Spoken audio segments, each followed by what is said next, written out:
nagsa-cellphone si customer sa likod. Then nakita ko na sa side mirror, nakita ko na may papalapit na tao na alam ko na may gagawing masama kasi nakabanda na siya, nakatakip yung mukha niya sa habang tumatakbo siya papalapit. So nung nakita ko yon is agad-agad ako nagpreno imbis na bilisan ko, kasi pag binilisan ko yon may chance na tumaob kami or maaksidente kami. So yung kamay niya, imbis na makukuha yung cellphone ng pasahero ko, is tumama siya sa tagiliran ko.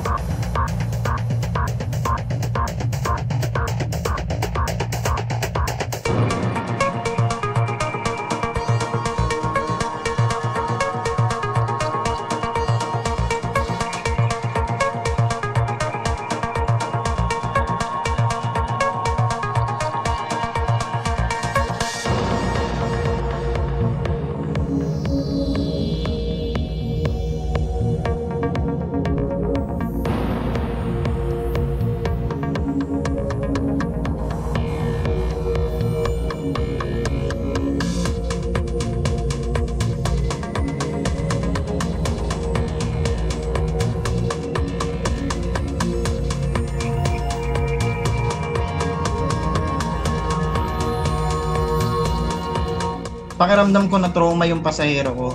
Kasi ang nangyari after that time is hanggang sa may hatid ko siya doon sa trabaho niya is hindi na siya nagsasalita.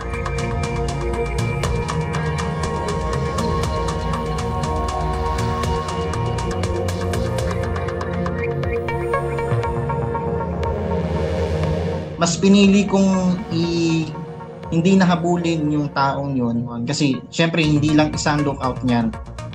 At syempre kinabahan din ako noon.